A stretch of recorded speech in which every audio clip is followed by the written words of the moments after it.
Well, here we go, another full-length lesson. Today, this is going to be that waterfall that I did in acrylics and posted on YouTube.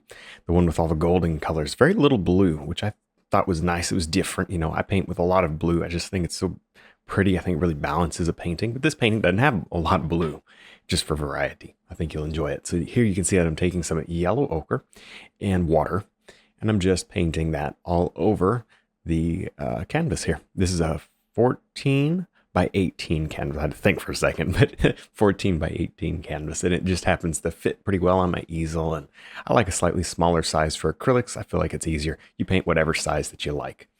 16 by 20 is a pretty easy canvas size to find. So maybe you want to do something like that.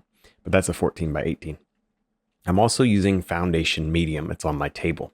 I've got a mister bottle of water, which I'm using all the time to keep my paint wet, and I'll often will mist the canvas. So right there, I go down and grab a little bit of foundation medium, and that helps the paint to flow. You can see I'm squirting a little water on it. So I use a combination of the water and the foundation medium. Anyway, there you go. I'm just toning the canvas at this point just to get rid of that white canvas. And, you know, there'll be a lot of just jumps where the canvas is just boom, dry. Now you're going to have to let it dry. You know, this will take probably about 10 minutes to dry. So it's already dry. I just cut it out so we don't have to watch paint dry, if you know what I mean. You can also use a hairdryer to speed up the drying time. Keep the temperature on cool and just sort of hit it. It'll be fine. And here you can see I'm taking some burnt umber and water, and I'm just beginning to sketch out very basically my waterfall area and just the whole painting. This is just instead of using a pencil. I like to use paint instead. That's just the way I like to do it. You can see I'm going to begin to create the shapes and forms of the land, the rocks. Of course, I've already done a drawing, a basic layout. I know where I'm going. It's very important that you have something to look at. Now for you, you'll be looking at my finished painting, but make sure that you have something to look at as you paint. Now, if you're new here, and this is the first time you've seen one of these full-length lessons, I did not repaint this. This is the exact same painting that you saw on YouTube. I just placed another camera off to the side, and I recorded the entire process, which just takes an incredible amount of footage. And then I go in and I cut out all the the paint drying and me stepping back, and because all that stuff takes extra time. And so basically all you see is just whatever the brush on the canvas and then the paint mixing. Now I don't get all of the paint mixing on camera. I try for the most part to pull my palette up and show you when there's a color that I'm mixing, but I don't always remember to do that. And in this lesson, in these lessons, this is not for a beginner. If you're brand new to acrylic painting, by the way, you can also do this in oil. I should go ahead and say that right off the start here. This is definitely a painting that could just as easily, if not maybe more easily, be done in oil, just so you know. But what I was going to say is you're not going to see all my color mix. This is not for beginners. I'm assuming that you have at least a working knowledge of color. Well, what do you mean? I mean that if I say, hey, mix up a purple, you know that it takes red and blue to make purple. If you know that red and blue make purple, and if you know that red and yellow make orange, then you're going to be fine. So that's what I mean. You have to have a basic sense of color mixing. If you can figure that part out, you'll be fine. It's really not that big of a deal. So for the most part, again, you will see my color mix, but it won't be every time. And here you see, I'm just sketching in where I think might be some trees. Obviously, this will all get covered up with dark when we go to do our underpaintings, but it helps to see it. You know, put it up on the canvas, make sure that I like it, because it's very easy to make corrections now. It'll be harder to make corrections later. Here, I'm just scumbling in, some what it would look like kind of filled in. You're like, okay, I know that's not going to be yellow up there. It's going to be like forest background. So here you can see I'm mixing some burnt umber and some of our Hansi yellow, a little bit of sap green and titanium white. I do think there's probably a little yellow ochre up there. It is right there. And now I'm just going to begin to brush in using kind of some scumbling strokes. That is the tapered filbert brush or a dagger brush, two different names for the same brush, a dagger brush or a tapered filbert brush. And anyway, I'm just using that to create these smudges in the background. and to create just an impressionistic, out of focus area because we don't want to draw the eye up into this area too much. This is where the light's going to be coming from the forest behind that rock face. And so I'm just setting up some of those lights and we'll add our darks on top. You can see I'm adding white to that color. Every time I reload the brush, especially with acrylics, it's critical to change the color. With oils, a lot of the color changing happens on the canvas. With acrylic, not the case at all. So you're going to have to do more work on the palette. There's no question about that. With acrylic, you have to do more work on the palette. That's just the way it is. So here you can see I'm just establishing. This is nothing more than the first 5%. This video is going to, let me look and see how long. It looks like it's about 2 hours and 45 minutes. Is what this painting is going to end up coming out to. That's just the brush on the canvas work. Obviously, it takes more like 8 hours to actually complete the process with filming and standing back and evaluating and making choices and stuff like that. But just the brush on the canvas and the paint mixing takes about 2 hours, 45 minutes. So my point is, these few little brush strokes and this, we've been painting here for 6 minutes. It's not very important. It's just the beginning stage. Oh, the foundation is so important. Well, kind of not necessarily. A lot of what you do in the beginning just flat out gets covered. You know what I mean? That's just the way it is. So if, don't be too emotionally attached to your paintings as you first start. Just start throwing paint down. You can change it. Things develop. You know what I mean? I think we overthink painting. When you start, it's so hard to look at a blank canvas and say, where do I start? It doesn't really matter. Just start putting paint on and then see what happens. There you go. There's my 2 cents. Now here you can see I'm just loading up a little bit more white and I'm going back in and I'm messing with this. Now, it looks like the painting has dried already. So there was a cut in time there and I walked away and I let it dry. And I'm coming back and adding another layer. Now, throughout the painting, I'm going to be doing that all the time because this is acrylic. And I'll let you know as I do that, I'll let you know, hey, this is dry, just so that you're aware of it. Honestly, you can tell it's dry. And the other thing that I wanted to say is, it's important to not paint acrylics, acrylics do not layer wet on top of wet. They mush and they mix wet on top of wet. There is no such thing as layering acrylics wet on top of wet. It doesn't work. So you need to allow each layer to dry before you put something on top of it. It's just how it is.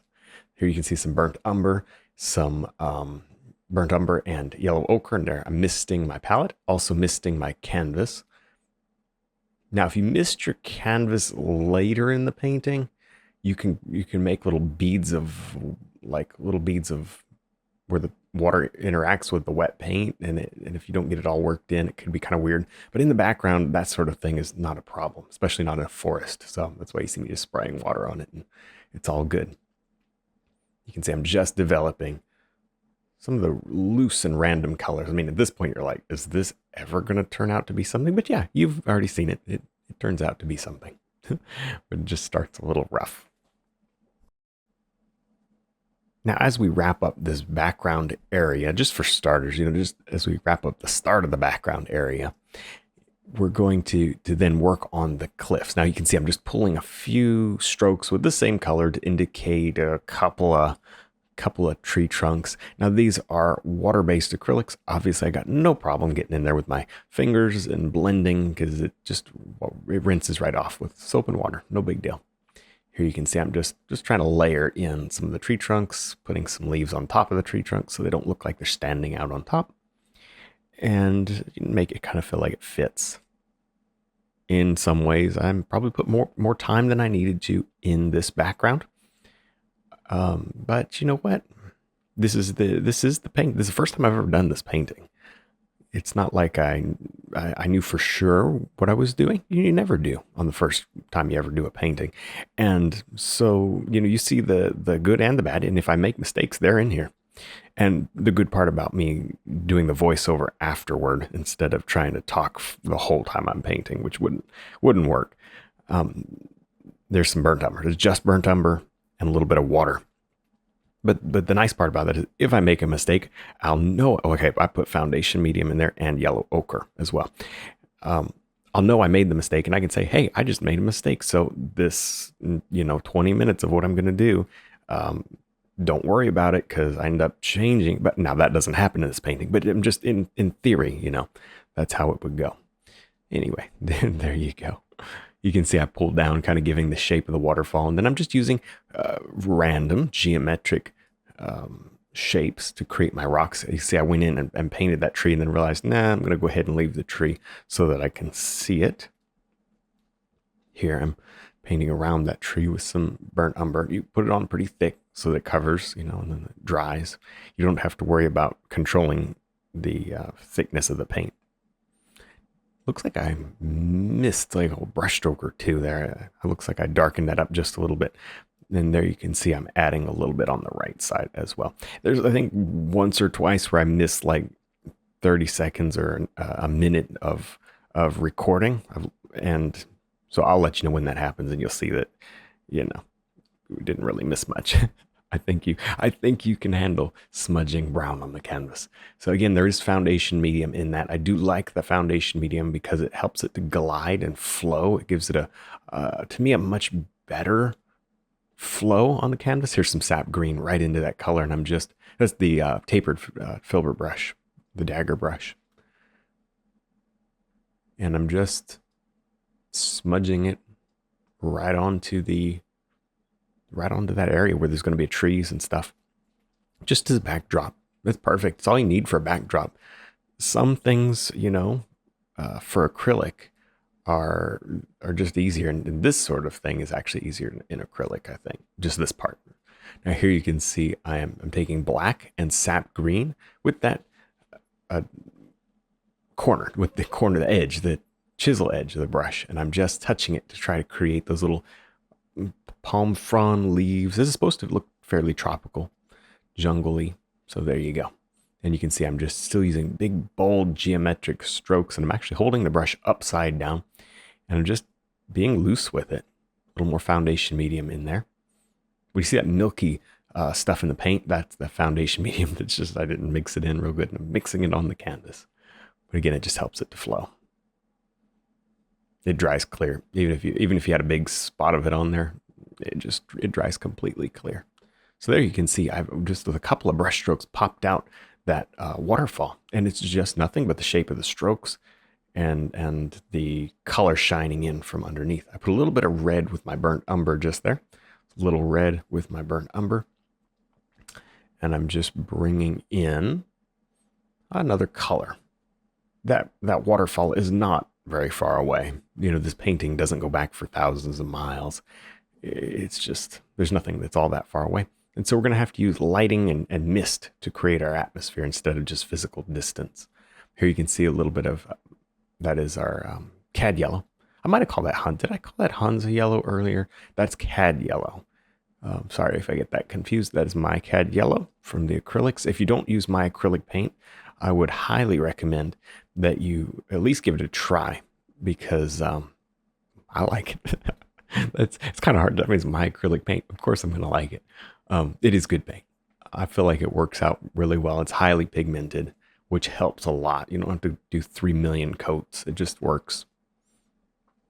Here you can see that I am just brushing in random strokes in different directions just to indicate tree trunks and whatnot. And see that very, very loose, very loose. You can see I'm not worried about making mistakes here. It just is totally irrelevant. I just want random little bitty things. If you look out into the forest, or in this case into the jungle, you'll notice that literally it's so busy. People say, oh, I don't want my painting to be so busy. Oh, forests and trees are so busy. I think you can make your paintings too symmetrical. I think you can make your paintings too repetitive. I think it's very hard to make your paintings too busy, actually.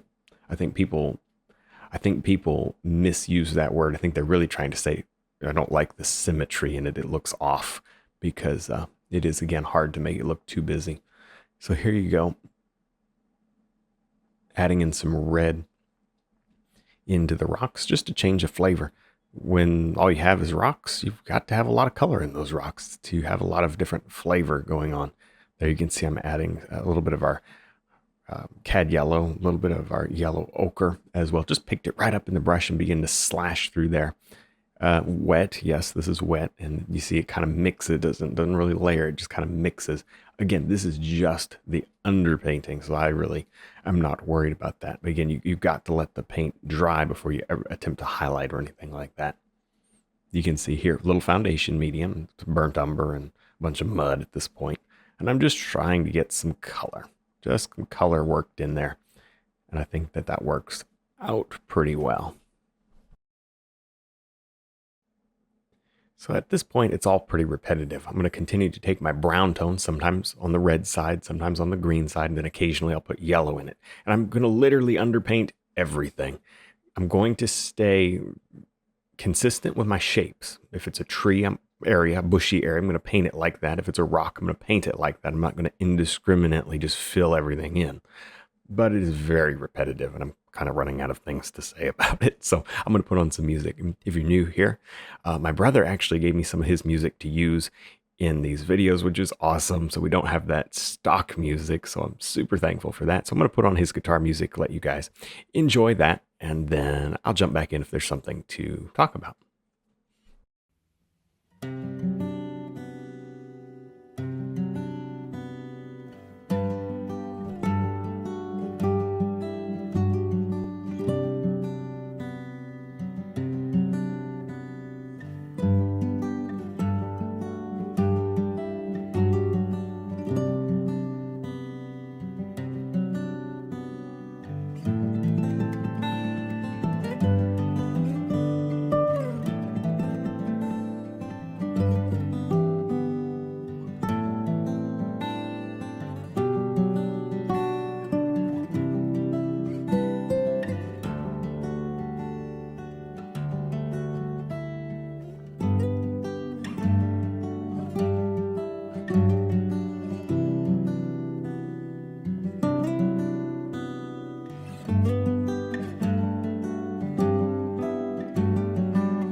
Just so you're aware, I'm using the same colors that I used in the background up in the forest area, those light yellows, and a little bit of burnt umber, some titanium white, just getting a bit of a lighter tone. Actually, there's some green, and then just filling in some of these areas with a slightly different color.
I do want to jump in here and just mention that this color here has got quite a bit of sap green in it. And that's because this area is going to be pretty thick jungle plants here in the lower left corner and somewhat in the lower right, although those will be more kind of rocks, but with some moss on them. So there's green in that underpainting. And this color is very dark because the idea is I want high contrast. And you'll see I use glazes and washes, basically the same thing, to paint, to change my value, to paint over these areas again at the very end. I'll show you later. You don't have to worry about it now, but I'm just saying, we're going to use lighting. We're going to use lighting, and I can use glazes because this is acrylic in order to do that. So right here, you can see I'm just taking right now, kind of a glaze or a wash. I'm just hitting this area.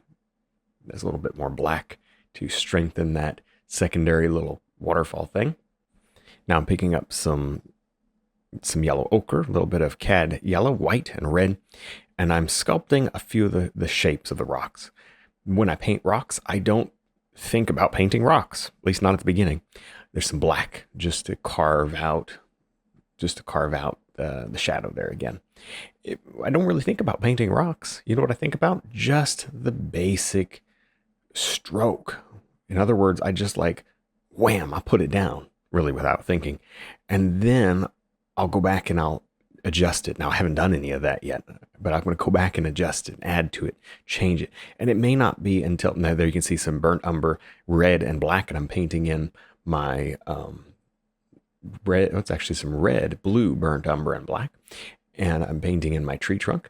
And you can see, anyway, I want to finish my thoughts on the rocks. It's not until after probably about 3 or 4 or 5 strokes that I actually begin to see my rock develop. And I think you'll see that later on in the video. Anyway, there we go. Very simple little tree. It is as dark as black, but there is color in it. I love black because of the contrast. Now, this color right here is actually a blue-green. So that's a little bit of Prussian blue and a little bit of sap green and a little bit of, honestly, tiniest bit of mud or white, something to lighten it up. And you can see that it just stands out as one shade lighter than the tree trunk. If you were to make all of that black, you can see I'm kind of tossing that bluish green shadow here in and around, just very subtly, that blue shadow. And a lot of that doesn't end up really showing through the final painting. I'm just establishing colors. That's all I'm doing at this point. Maybe develop a couple of more rocks right here.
here I'm just taking a glaze. You can see there it is, some white and a little bit of cad yellow and water, mostly water. And I'm going to just glaze over the background. What that does is it creates a misty layer, and it allows that background to sort of fade into the distance. It pushes it back. And this is one of those bonuses that you get with acrylic painting. Obviously, the paint in the background is long dry. And so this is something you only do over a dry canvas, of course. It's important to say it, but it's if you ever do it once, you'll figure it out. And there's a little bit of cad yellow going in there as well, just because I think the yellow is appropriate. Here you can see I'm angling my mixture bottle up and then putting mist down. So I'm just getting a little bit on the waterfall area and not up on the mist that I just did. And that just sort of helps me to float this along ever so slightly. Very, very thin layer, very thin layer. And as that dries, it looks a little harsh now, but as it dries, you lose quite a bit of, you see, I'm using my hand just to blend it in. Again, it's just water-based acrylic. I'm not concerned with it. And anyway, as it dries, you lose a lot of the opacity, and it becomes very transparent. So that's all that I need right there. And then down here, I'm going to create a little bit of mist for the water, just to begin starting, to build up that area. You could do all of this without glazing. You could just essentially paint it in or to already look like the mist is there. And that's the way you would do it with oil. But glazing is one of the most effective techniques for acrylic, and I find it a much easier way to paint because you have all those subtleties that are locked in. I mean, you're not going to lose them. So as long as your paint's dry, make sure the paint is dry, like very dry and cured nice and hard. You left it for, 20, 30 minutes minimum. And not only that, see there, it dried. See how it shifted? And it went quite a bit more transparent because it just dried. So I walked away for about 5 minutes there. Anyway, now you can see I'm going to do the next glaze with white and yellow ochre. And I'm just repeating the process. And this just kind of colorizes the background, gives it that golden glow. It's just yellow ochre, a little bit of white, not white, just yellow ochre and water, a little bit of water. No white, because the white adds opacity. I don't want that. I want it just to be transparent. That yellow ochre is fairly opaque, to tell you the truth. It's not like cad yellow, which is transparent. Here you can see it kind of creates a bit of a almost green feel. It's still yellowy green. So I'm putting that. I put it actually on a little bit thicker there, just to kind of break up that area. See that? A little thicker. Just right on the corner of my brush. I'm just playing around, so you can see. It's just to create a few little pockets of light. Here you can see I picked up just a little bit of white, laid it down, and then just sort of blending it in. The yellow ochre wash is still wet. Now it's dried, and I'm going to take my microfiber brush, a little bit of sap green and yellow ochre. Again, the background is dry, and you can see how it just settles in. It just settles in once it dries. It becomes much more calm. So you just have to think about that. Okay, I know it's going to look a little heavy, but it does dry much more subtly. Of course, your acrylics dry typically one shade darker, but then your glazes just tend to dry transparent. So there you go. So here you can see I'm scumbling in a few branches and leaves and stuff, but I abandoned that. It was taking too long. So I grabbed the fan brush and I start to kind of do the same thing.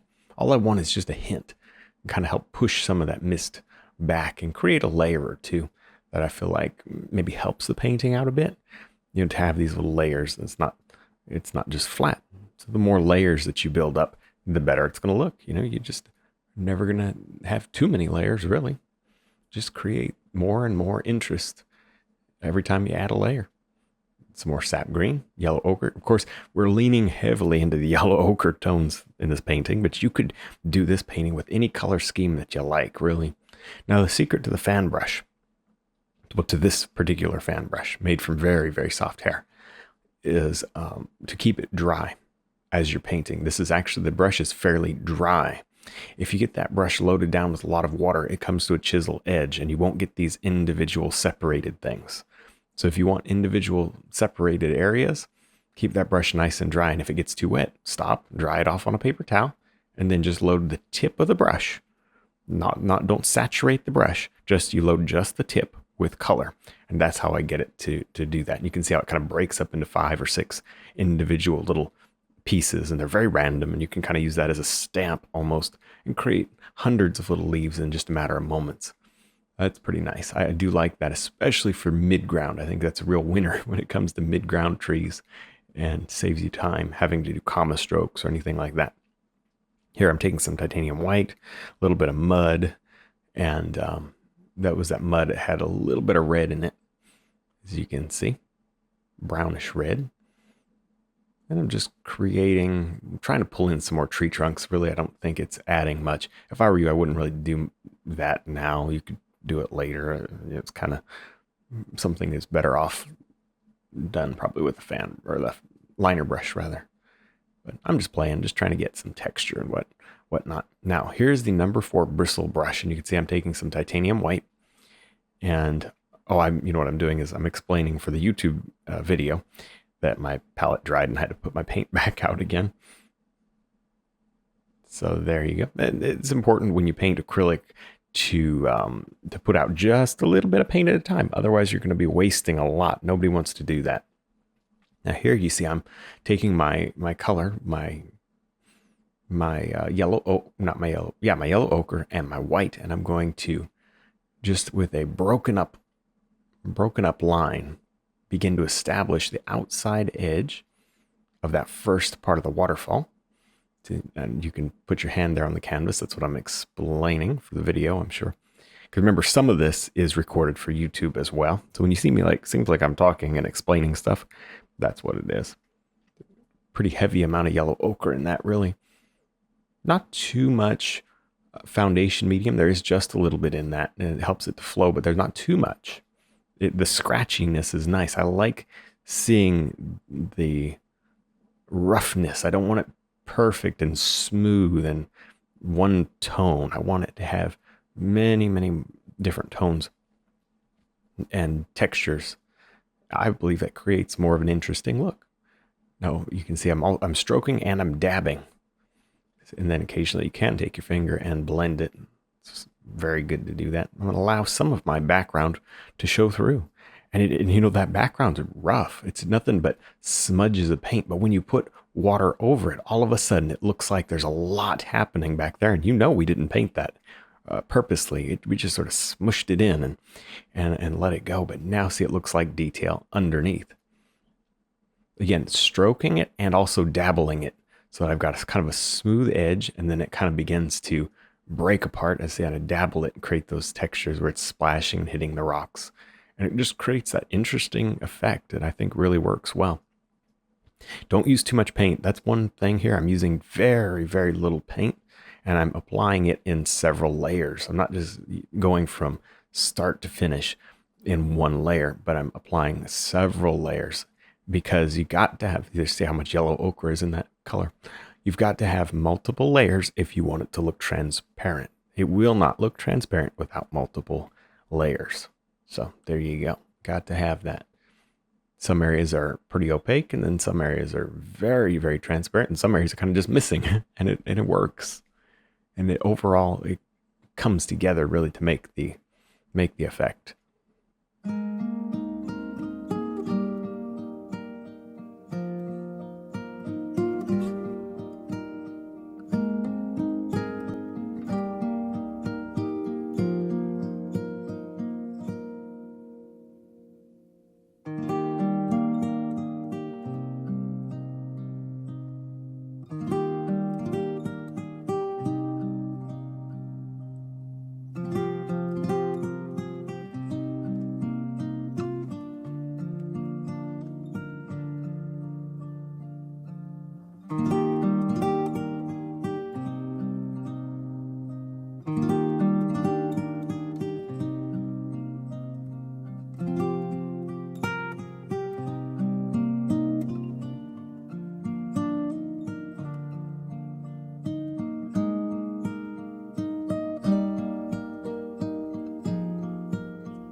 Now I'm going to begin to pull the water forward, stretching it out from the base of the waterfall.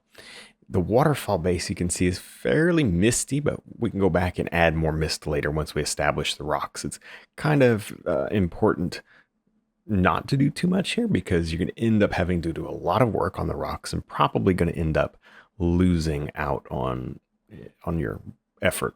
If you put too much work in the water, we're going to end up covering it. So the waterfall is good. We won't cover that, but I'm not going to do too much down here. Here's some black. I just feel like I need to fill that area in. Just for some reason, kind of blank. It didn't really work or make sense. So just fill that little area in and create a little shadow in the water there. And that begins to establish our waterfall in the landscape.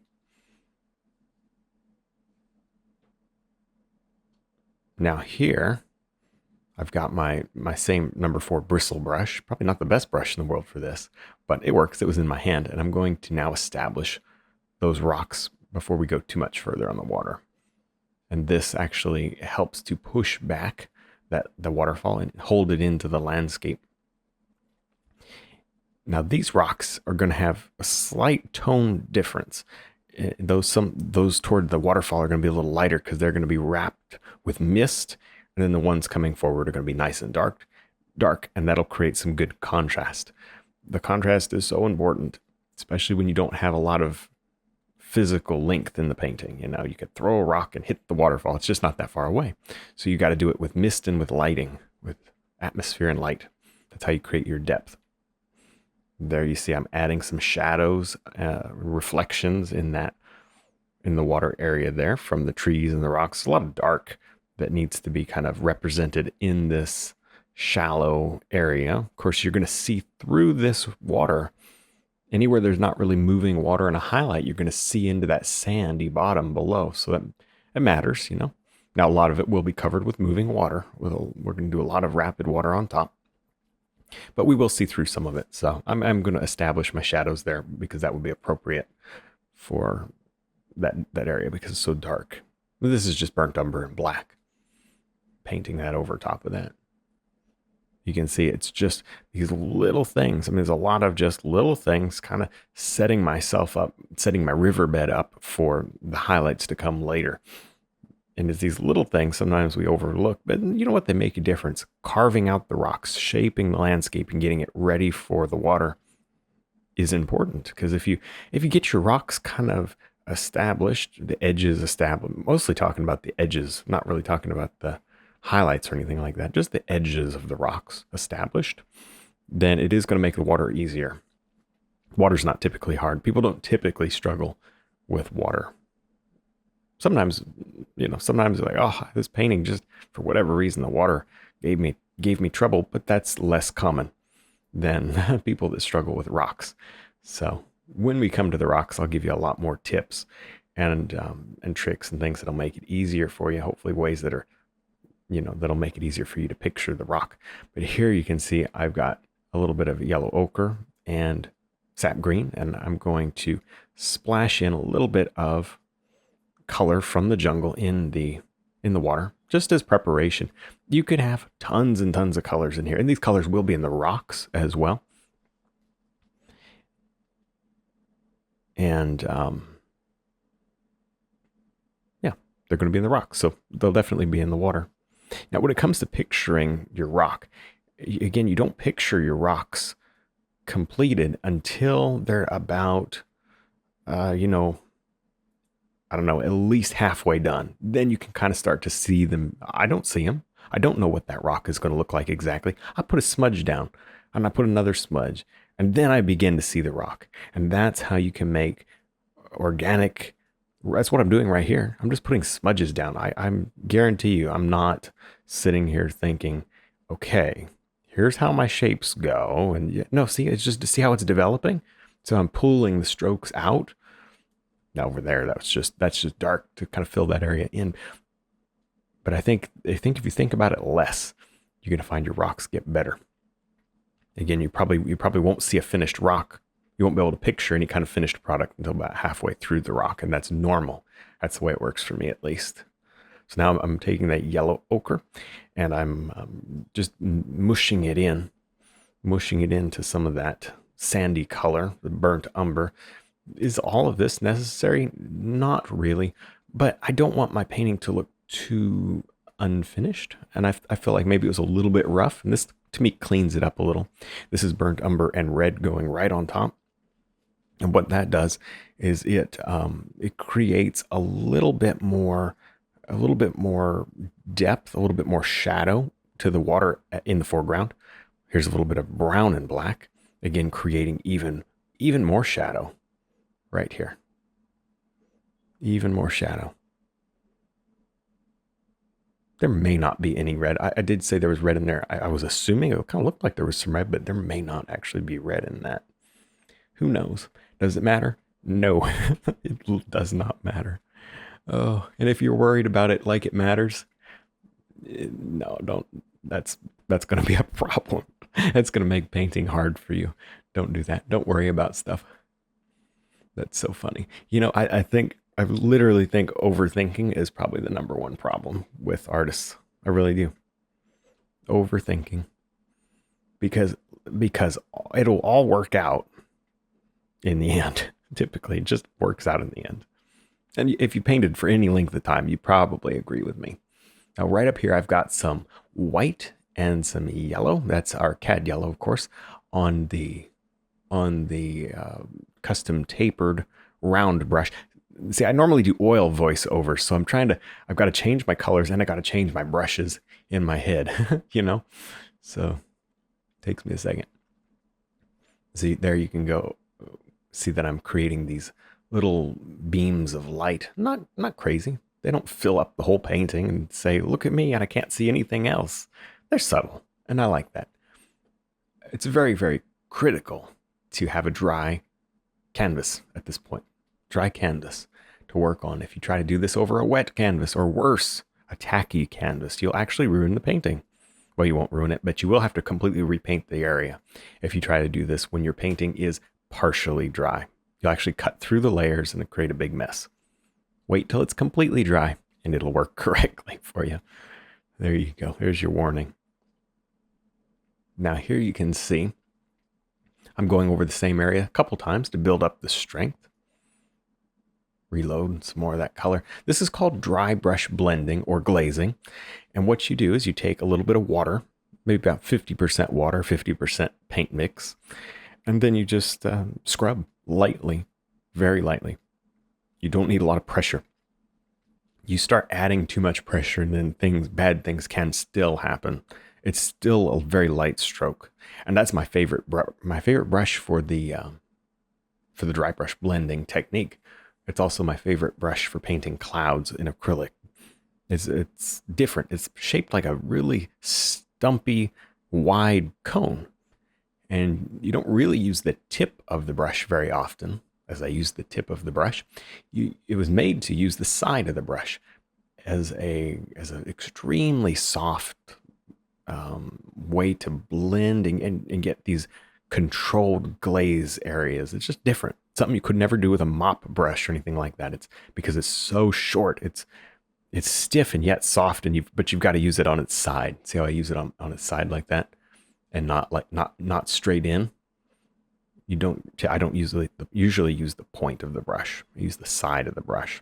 Typically, I'll hold it actually upside down. You don't have to hold it upside down still to utilize the edge of the brush. It just depends. But here you see I'm kind of just daubing some color in so that I can just touch it with my finger and blend it.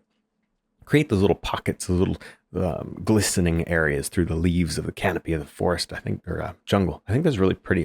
To me, that adds a little bit of character that is kind of exciting in the painting, I like paintings like this. I've always liked these little jungle paintings. I just think that the lighting in them and the ability is not the word I want. There's a better word than well, we've got hours. Let me think about the word that I wanted to use. The opportunity, that's the word I wanted. The opportunity to create just fascinating shapes with the light. I feel like you've got the greatest opportunity in a jungle painting or in like a Swiss Alp style painting. One of the two. You know what I mean? Let me know if you agree. Those are my top two for for lighting. I know you get beautiful lighting in a bunch of other scenes, but I just feel like those two lend themselves to some of the best lighting that you can create in any landscape, in my opinion. Which, if you're new around here, this is nothing but opinions. A little bit of red and yellow ochre in that brush, and I'm just sort of warming up some of this area back here. See that? And filling in some of the scratchiness of my base coat, because a lot of that is still just kind of underpainting, beginning to kind of develop that, laying a little color on there, you know. You can see it just dried. See, it shifted just slightly. I don't know if you noticed, but it shifted just slightly darker. That's because it dried. Acrylics dry, and they'll dry out about maybe a shade darker, half shade to a shade darker. But if you've got a good quality acrylics, it's not going to shift on color. Like your colors aren't going to shift on you. That's important. That's very important. You can deal with the tones shifting. That's not the end of the world. I mean, it's just going to happen. The value, I mean.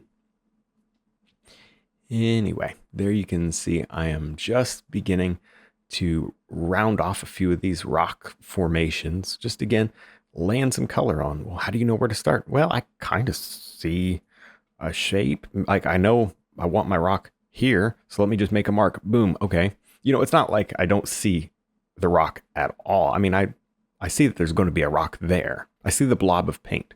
So I know I've got to put a stroke on top of the blob of paint because I just know that. So I put my stroke on top of the blob of paint and then I begin to work it. So hopefully that makes sense. Now here I'm going horizontally with my reds, my golds, and I'm just creating kind of that different style of stone where it runs horizontally, you know, the different like layered rock. I just think that's really pretty and definitely something you see in a jungle waterfall. You can see that horizontal stone is just so nice, and it contrasts well against the other stones that have kind of broken off in the floods and whatnot, and they've been, you know, rounded off. And when it's high, when the water's really high, you can just see that. I don't know. I can just picture all that when I look at this. That's funny. Now I don't picture any of that when I'm painting it. I'm just like, I'm not giving it that much thought. I'm just throwing color in. So I know I want the color here. I know I kind of want it vertical. But when you watch it back and you see all these things, and I think that's why people that are learning to paint think like they think that the person who is painting has more going on in their brain than they actually do, if that makes sense. Because I can sit here and evaluate my painting and say, wow, I see all these different things. I can already see the water, you know, going high in a flood and rounding off some of those rocks. I'm not thinking about any of that while I'm painting, you know? If any of that happens, it's done in the planning stages. It's not done in the painting stages. So there you go. That's so funny. I'm learning. I didn't even think about that. Super cool. I'm coming back here with a little bit of black and brown and just cutting in a shadow or two because I feel like that helps to create more dimension. This is a very moody, a very shadowy painting, and it may not be to everybody's taste, but you could brighten it up quite a bit. I mean, the middle's pretty bright, but the edges, you could brighten them up totally if you want to. I love that vignette effect, or I don't know if you ever played with Photoshop before or any kind of photo filter, and you can put the vignette on and it just makes that oval that's kind of like an airbrushed oval of dark around your painting or your photograph or whatever, a vignette. That's exactly the effect that I like to, you know, hand paint into my art because I just think it looks so cool, and it's like a little bit unnatural and it just feels so artistic to me. So I always try to paint a vignette into my painting. Most of the time I do. So here you can see I'm taking some red. No, it's not red. I'm sorry. It's yellow. So it's cad yellow and looks like a little bit of yellow ochre. And I'm just glazing over all of that, but it doesn't really look like it's doing much. Well, again, I'm just experimenting, you know, some of the stuff I do doesn't actually work right the first time. And this may be one of those things. A little bit of yellow ochre. There's water, of course, in that. There's a little bit of white. You can see I'm clearly making a change because like that didn't work. That definitely didn't work. Let's see if this one works. Let's see if this works a little better. All right, and there's also plenty of water in it. That's very important. Okay, I see a little bit more glaze. What I'm doing is I'm warming up that waterfall, which is good for the painting. I mean, I want it warm. I want it very yellow. Again, the strength of this will fade as it dries, blending it in with my fingers. And again, it'll fade as it dries. Now here's the number 4 bristle brush. I've got some yellow ochre and cad yellow and titanium white. And I'm putting on a final little touch of an accent highlight here. Now, I did say you should never ever layer while wet. There technically is a wet glaze on there, but the wet glazes dry insanely fast, number one. And number two, there's really nothing to cut through. You can barely see the glaze, so not a problem. You can paint, you can do stuff like that over a glaze. It's okay.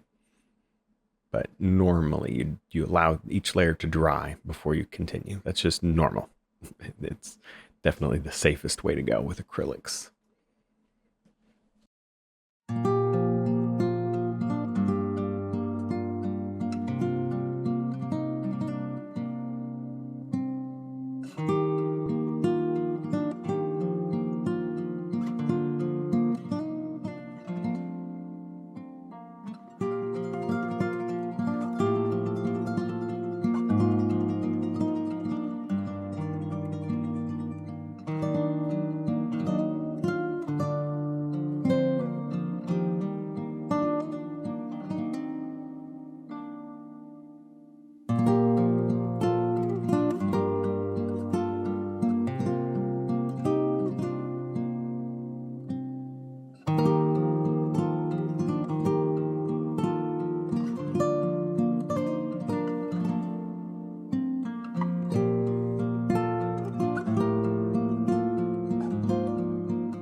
You can see I've just been working around with some jungle foliage on using the microfilbert brush.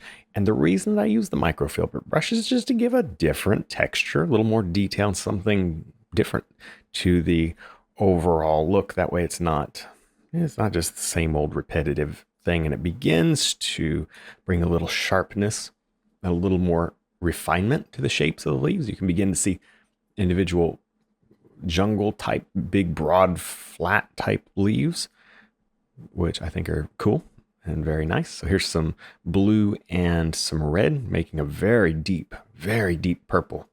Blue and red. You can basically make a black out of blue and red, depending on what kind of blue and red you have, but a very deep purple. And I'm going to smatter that in and around. And again, that'll dry. You think that looks dark now, it dries a shade darker. And that'll be nice in the forest there. And because what is behind it is a little lighter, that is going to show, So it's a matter of layering and watching your values, watching your light and dark contrast values. It's important. In this painting, it's pretty important to watch it because you're layering trees and leaves on top of more trees and leaves.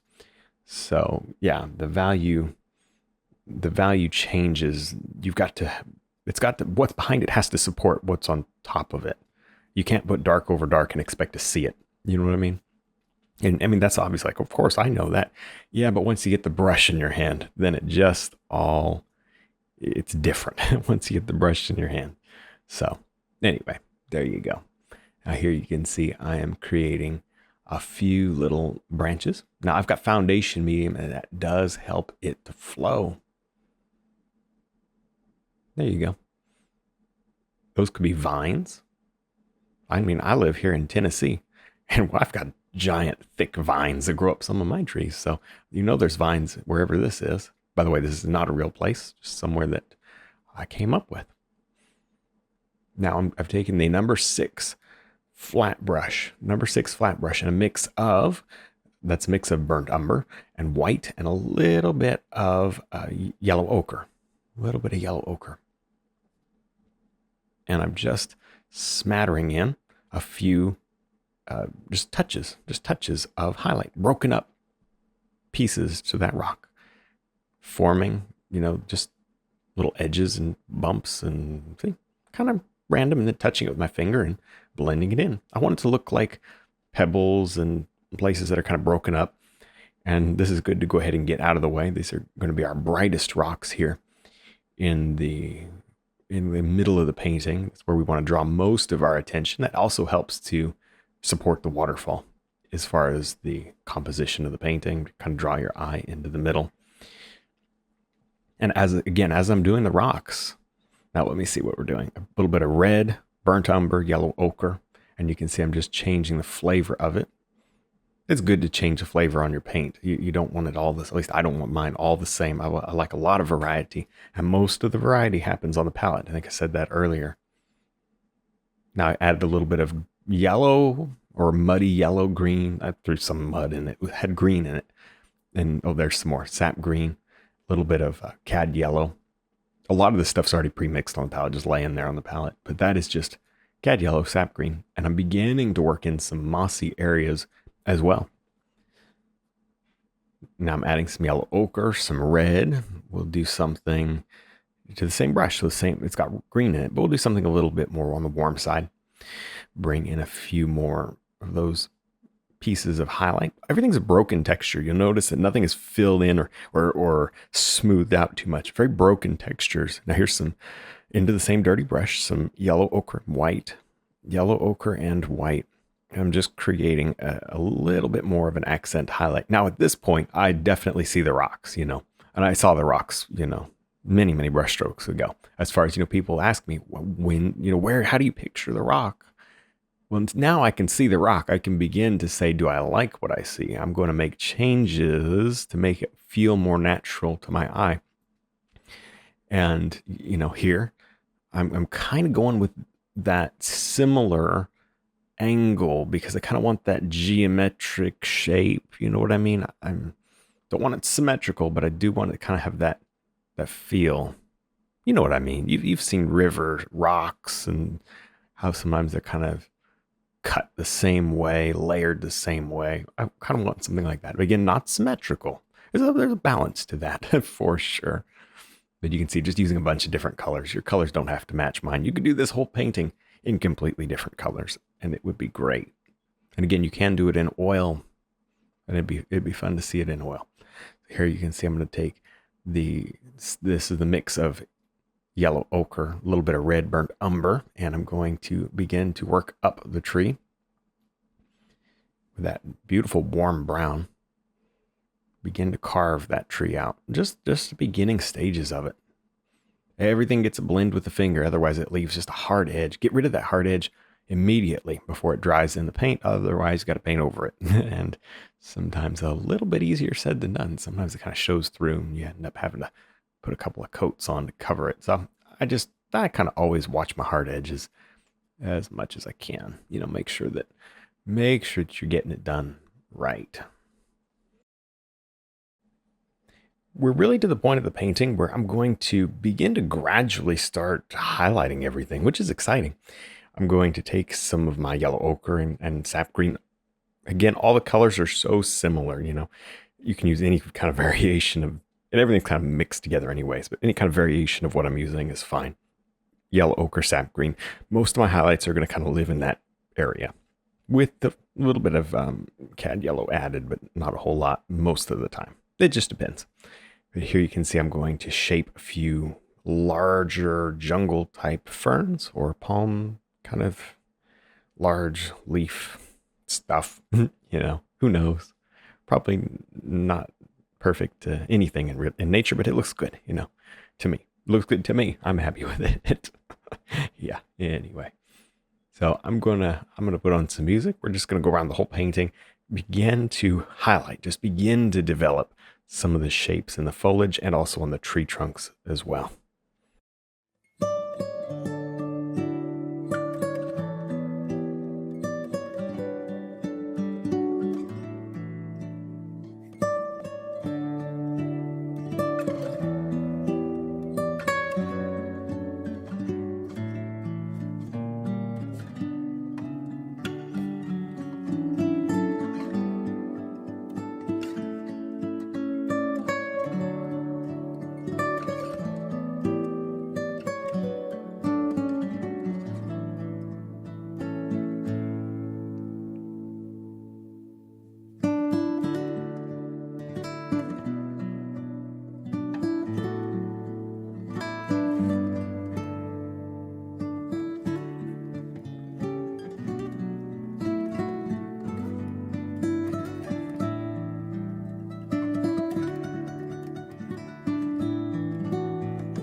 The main thing I want to point out right here is that you'll notice nothing just jumps from unfinished to highlighted, that it takes 3, 4, 5 layers of these highlights gradually building up and leaving intact, the under layer every time you do that.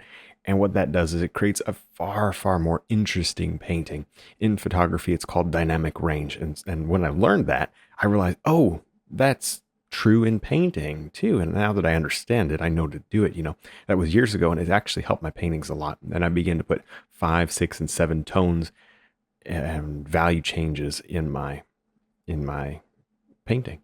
Now, this painting, normally I say color is the most important part of the painting, and it's true here as well. But the amount of color variation for me, at least in the style of painting that I'm doing right now, is remarkably low. This is a lot less color variation than I normally use because of that background, because of the yellow, because of the dramatic, golden colors of this painting. Later on, I do end up adding a lot of purple and blue and stuff, red and just adding extra stuff. But in the foliage here, it's a little more monotone than I normally do. So I'm just kind of letting you be aware of that. Here you can see I'm blending those two colors together. See that? So I have a shadow and a highlight while it's still wet to kind of get that look of maybe an elephant ear plant, something like that. Not really, fern. I don't know. It's something. It's something, and it's bright and it's shining out in the sun. It's kind of leaning out there. You can see I don't like the little stick out spot, so I'm just sort of getting rid of that. And here you can see I'm just going to continue to work in slowly these little areas.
little by little, we're making progress. You can see I'm just darkening the slope there from that cliff.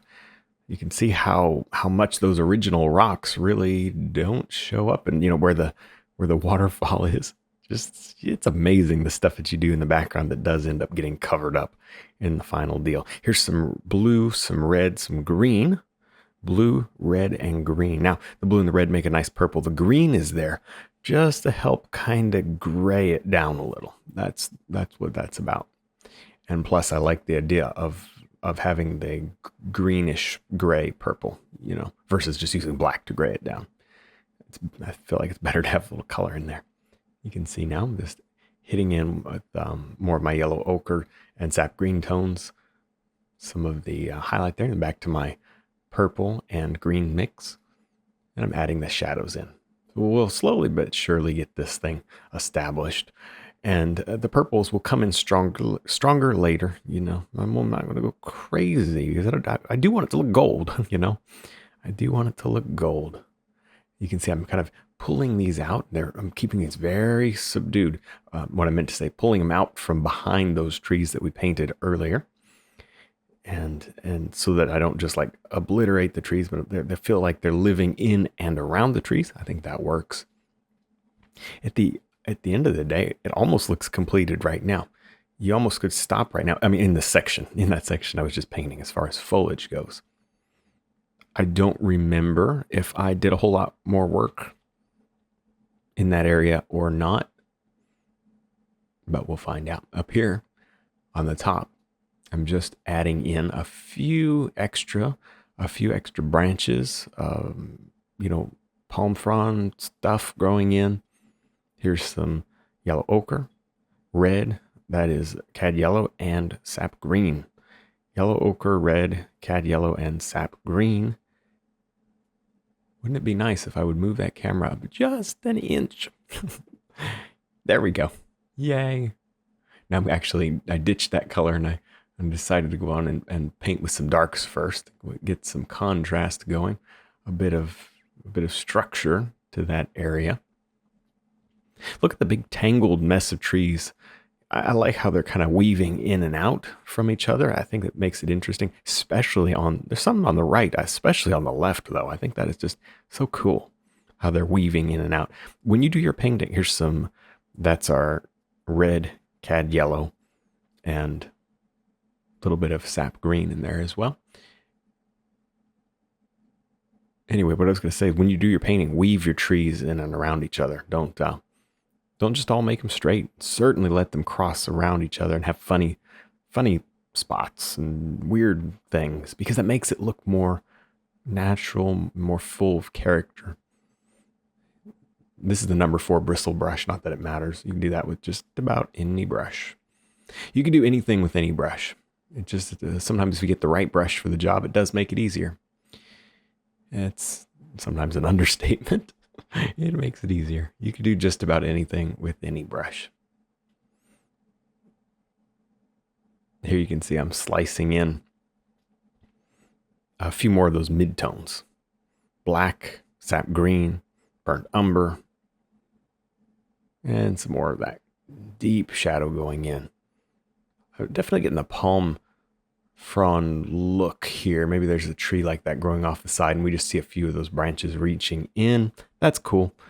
Or I should say palm frond. I don't even know. It just kind of looks like a mess of whatever. And whatever the viewer thinks, whatever you think it is, it is. I don't care. It's just supposed to be filler. Just supposed to be filler. Same color. Yellow, red, and green. And we're going to continue to work in some of these rusty tones here to the top of this jungle canopy. Oh, there we go. And it's going to create a bit of a vignette again on the top.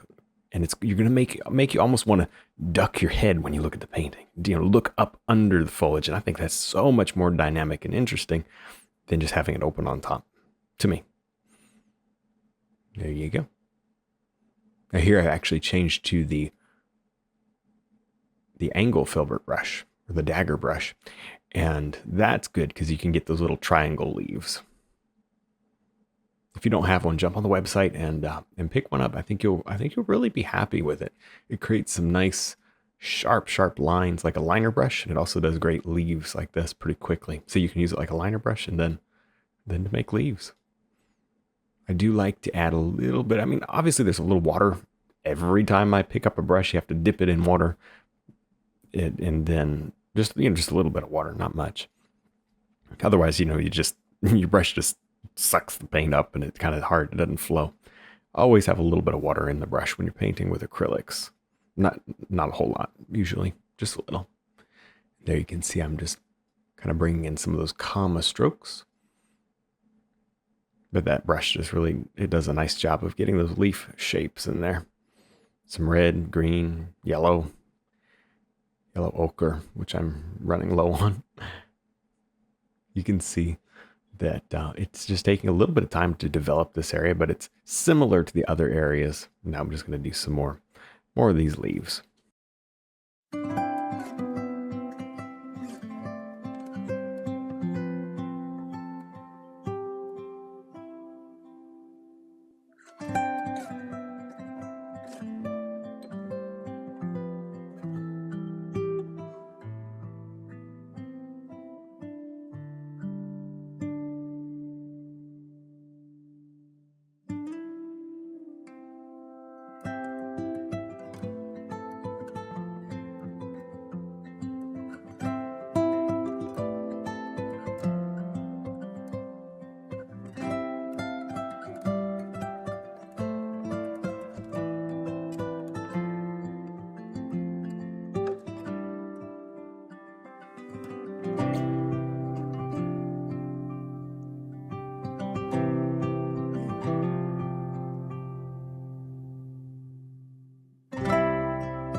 We're going to begin working on the rocks again. So I've got some yellow and red. That's actually cad yellow, red, burnt umber, and a little bit of black I put in there. See that black?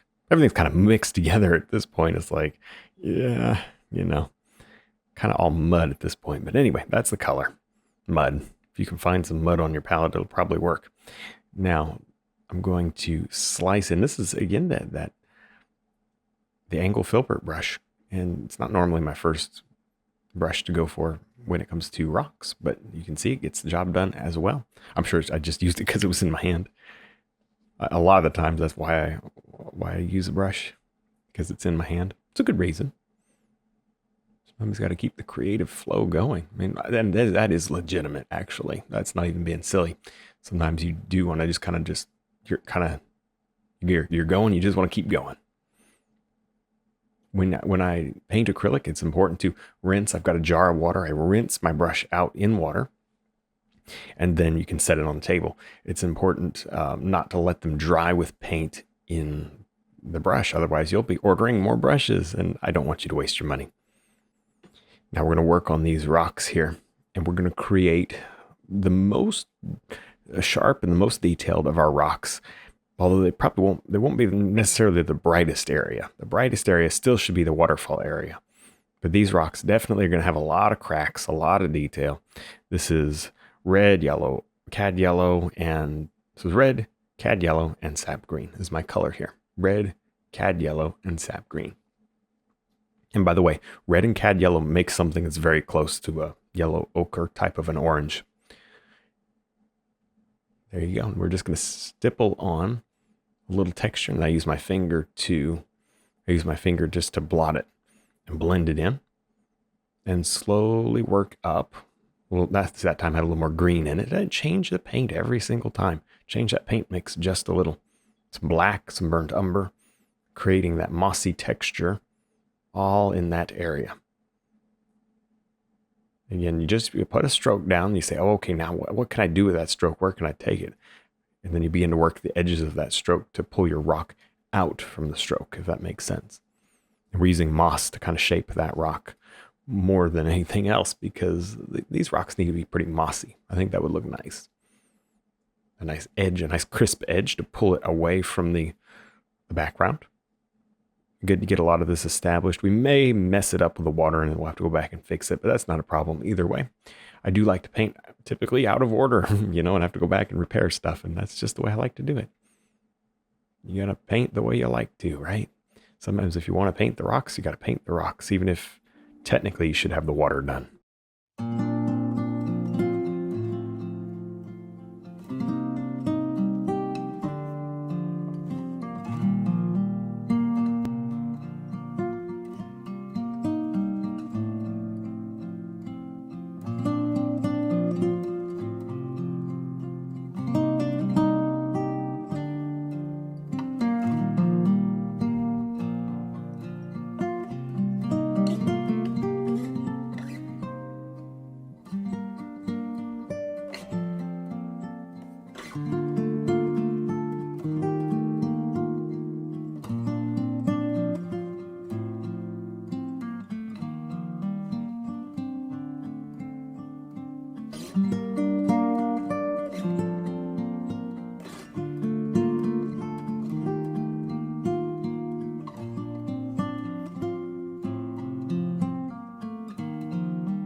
You know, there is a secret here to this painting.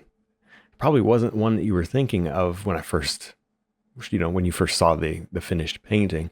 Um, but maybe you did. I don't know. But I don't think I would notice it right without looking at it and kind of studying it. But there is a ton of layers. Like everything has a bunch of layers, and like even on this leaf, there is multiple colors of shadows and multiple colors of highlights and values as well, colors and values, and in the light, the variation, and the layering. It's just a lot of layering. And the more you dial back, the more you decrease the layers, the less professional the painting's going to look. This, the more you build into it, the better it's going to look to a point. But that point's really hard to reach. It takes a very, very, very long time to reach that point. So you can see here, I've got kind of a greenish color. I've also got some red. I've also got, the highlight of peach color there. It's just, there's a lot going on. This is the microfilbert brush. I've just been creating slowly, one by one, these little leaves. It's kind of like a still life at this point, I guess. We'll have to paint our water carefully around this. Again, you don't have to do it in the order that I'm doing it. You could do your water first and then come back and paint these leaves. That's completely fine too.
Now, it is important to continue to maintain, your dark edges, your dark corners of the painting. See, I'm still keeping the edges and the corners pretty dark. In fact, at the end of the painting, I'll glaze over them with some black and darken it even more. We'll see that later.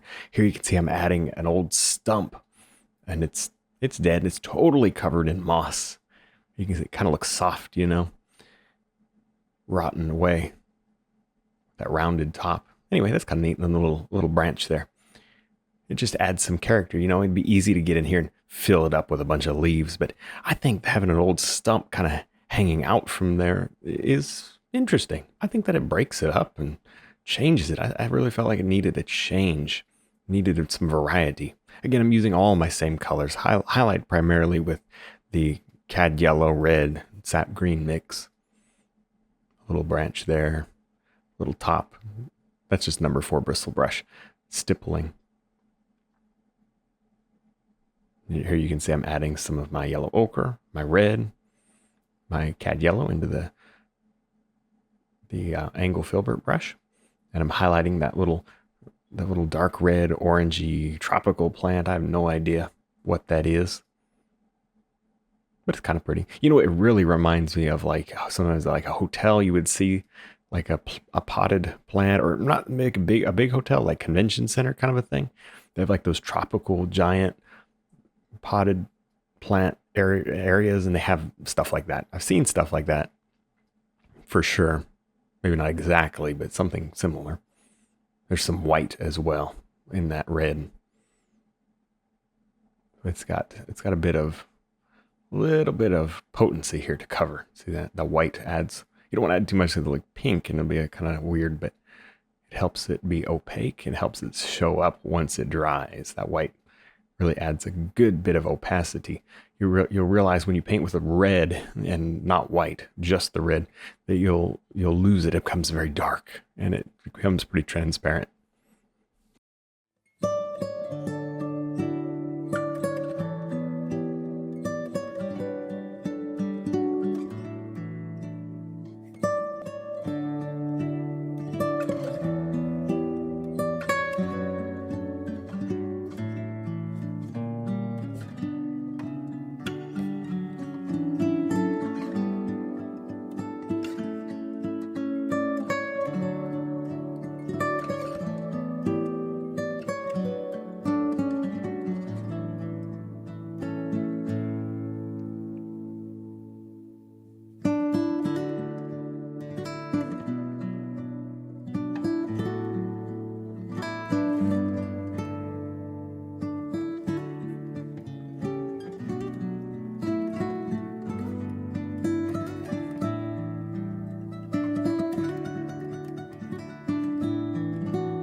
Now we're going to do the water, the foreground water, which, yes, ideally you would do before all that, but whatever. It's fun anyways, right? Actually, it's really not going to be any kind of problem. I'm not going to damage my landscape by doing it this way. Sometimes for me, it's easier to picture stuff once I've got the painting more complete. And honestly, I was having fun with the foliage. I just wanted to complete it and then do my water. So again, when you're painting, you're the artist.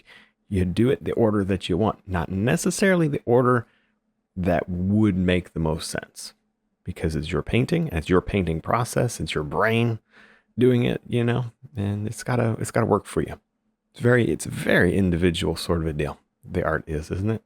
So here's some white and some yellow ochre water, and some water in there, foundation medium as well. A little bit of water, a little bit of foundation medium. I just put some red in it too.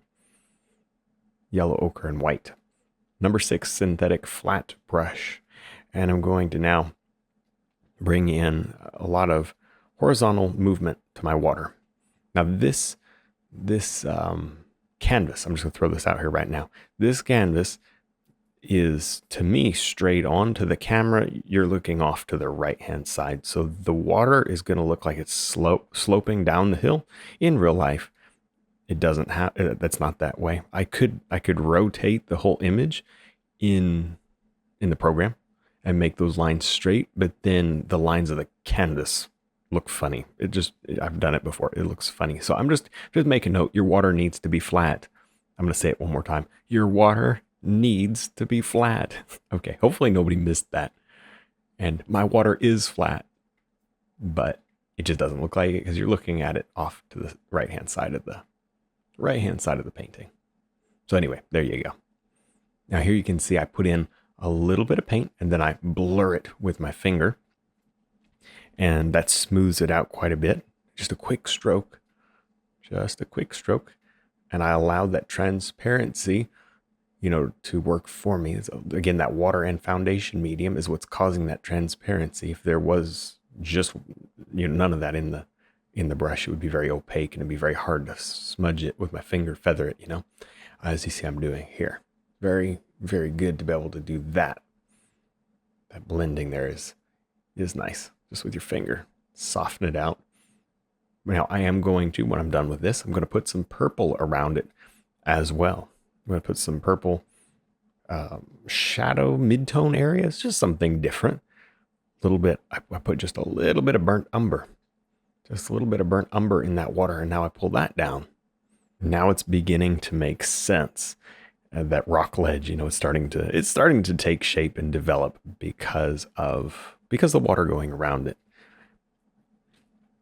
Now coming up here in the next scene, when I let this dry, I change colors. I miss just a few brush strokes of purple, but it's literally nothing different than what I'm doing right here. So you didn't miss anything important. You got this. If anything, I saved you a minute of time. Here you can see I'm just laying down some color in there and then smudging it up to create a bit of a splash. It's very subtle, very no big deal. Right, very no big deal. There you go. Yeah, that'll work. A little more highlight, because I do like the highlight on top there. Here you'll see I cut, I let it dry, and then I put on a little bit of this purple. There might be like a couple more white highlights that I added as well. But you can see this purple just now goes right around and it kind of cleans up some of those edges. It's not a big deal.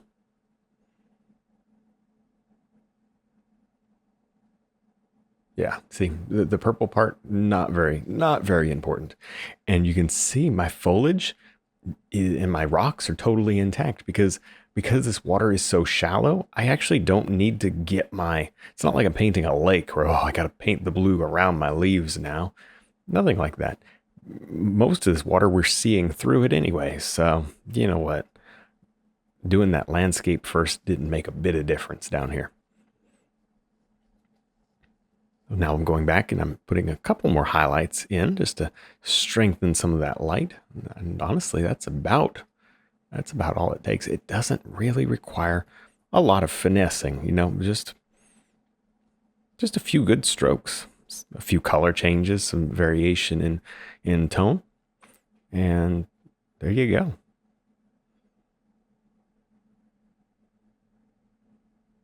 I've got a little bit more yellow ochre in there and try to pick up some of the yellow from the background, and I think that's appropriate. Makes a big difference. Your whole painting should be tied together with color. If you've got gold in the background, then you would have gold everywhere. And it's just good. It's a good practice to do that. Here I'm going to brighten up this area, although probably doesn't need it. But we'll just brighten that up. And you can finally see this painting beginning to take shape. With just a few squiggles, you know? I mean, that water, I think, really made it look way more finished than it did. I mean, obviously. But to me, it made a big difference. So anyway, it's not that big of a deal. Didn't really take a whole lot of time. Just little strokes. Build it up layer upon layer. When in doubt, just let it dry. Just let it dry and walk away, come back, take your hair dryer, dry it off. It takes 2 minutes. And then you can continue to layer safely. If you paint too much while everything's wet, then, you know, bad things could happen. They not necessarily will happen, but they could. So I do like to let my acrylics dry quite often. And it makes a big difference. It really does. Try to paint them dry as much as possible. Now up in here, I'm going to create a little bit more mist using a dry brush blending technique. That's some purple, as well as a little bit of water, just to make it creamy so that it flows. Purple with a little bit of water. I should mention that purple that I'm using has just a little bit of yellow ochre in it, so it's not so pure. It's not so bright. You can tell that's not normal purple. It's got mud in it at the very least, but it's got a little yellow ochre in it. Yellow and purple make a beautiful kind of a brown. So, but not too much yellow because you really will have brown, and I want purple. There you go. So that creates a little bit more mist and a little better connection between the waterfall and the beginning stages of our little river. I'm going to bring these stones out as well and just continue to refine the painting. It's all kind of similar stuff to what you've been seeing for the last 2 hours.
I need to jump in right here because I'm going to be using a purple, and this purple does not have the yellow ochre in it. This is pure purple. This is red, blue, and white.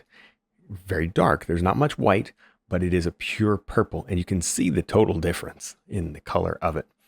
And I just want to make that note. And that purple is going to be used to kind of separate some of those shadows out.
Now, I wanted to make a note and make you aware those leaves that I just did on the left largest tree, so the big tree, the feature tree of the painting, they're almost kind of palm tree. They're like wannabe palm tree leaves. They're kind of forest type deciduous leaf. I don't know what they are. I don't like them. And at the end of the painting, I changed them out for regular old deciduous tree leaves, which I should have done in the first place. Now they may be evergreen because they're in the jungle. I mean, that's not really my point. My point is, I don't like this kind of hybrid palm tree look thing. It's weird. Sorry about it. Don't do it. Just paint regular leaves, or skip, even to the end, and you'll see me make that change so that you could do it right the first time.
At this point, I believe especially looking back at this footage, that I've reached a point of diminishing returns. Now, as an artist, I mean, it doesn't matter that you're quote wasting time.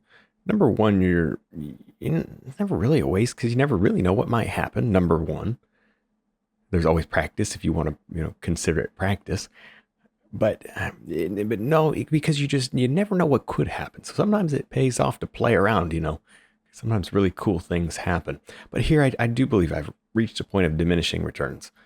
And I could have stopped half an hour ago with a lot of this foreground detail and foliage. I really could have stopped half an hour ago and had the very same final product. Now, especially now that I'm watching back this video.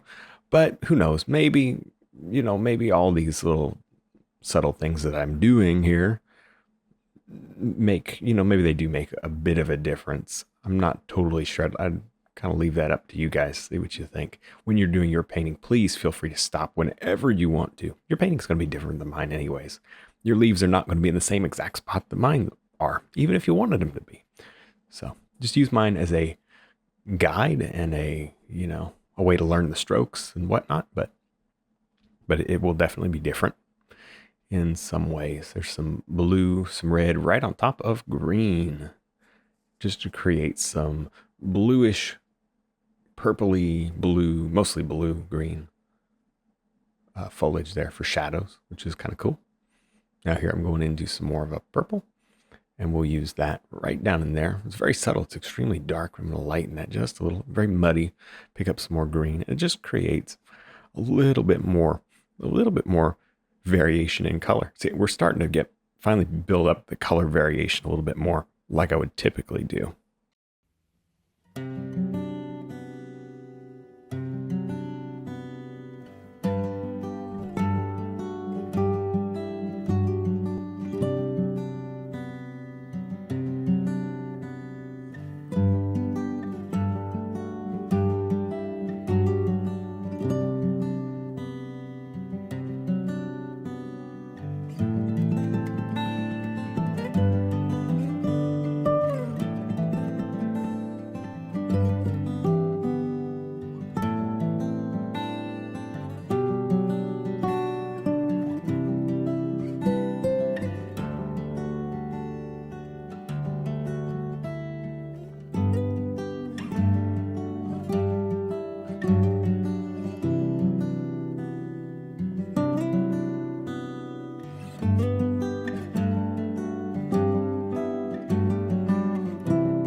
Now let me give you some tips and tricks for the liner brush. It's an easy brush after you learn how to use it. Until then, sometimes it can give people some trouble. Don't be afraid of it. It just takes practice, really. What I do is I thin my paint. What color do you use? Well, I typically just use what's on my palette, that kind of matches where I'm going. But you'll thin it down with water. I'll typically use my mister bottle just to spray a bunch of water on that little blob of paint. Get it to where it's just beginning to flow, just beginning to run down your palette. And then you roll your brush and pull it. As you're rolling it, you pull it out of the paint, bring it to a nice sharp point, and then you literally use it like a little pin and draw your branches in. That particular liner brush, it holds a lot of paint, and I believe that it really makes a nice sharp line easily. Makes a nice sharp line easily. And it lasts quite a long time. It doesn't last as long in acrylic as it does with oil because the water evaporates out. That's the thing with acrylic. It's like, you're always adding more water because it evaporates out of your paint mix so quickly, even in the brush sometimes if you're kind of slow about it. But here you can see we're just adding, first of all, some of the highlights, and you can actually highlight the whole painting. I don't mean highlight the whole painting. I got to restate that. You could add little accent highlights throughout the whole painting. Yeah, that's the right thing I wanted to say. With the liner brush, you can add these little accent highlights throughout the entire painting using nothing but the liner brush. And in oil, that is definitely what I recommend. But with acrylic, it works too. You will notice that these lighter colors do dry out quite a bit transparent because of the water, and you kind of lose some of the brightness of it as it dries. It's just the way it is. In fact, here I've got it thicker. It's definitely not liner brush consistency. I'm using it more like a regular brush here, just because I don't want to lose the opacity of it, and I'm also kind of using it like a brush instead of like a liner brush, like a regular brush. I'm putting a light on both sides there just because that tree's kind of backlit, if that makes sense. So I'm putting just a sliver on that other side. A backlit tree, kind of sometimes iffy. Like, do you want to do light on both sides? Typically, if it's kind of right behind that light source, then light on both sides is good with a little stronger light on, in this case, the left side. And then, because that light's kind of coming through the middle of the painting from behind that smaller tree that I'm working on right now. So now that we got the light figured out on that tree, we've got that liner brush going. We'll continually add in more of these branches and details until the painting begins to look a little bit more finished, a little bit more sharp and crisp and detailed.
Well, it's time to get rid of that tree.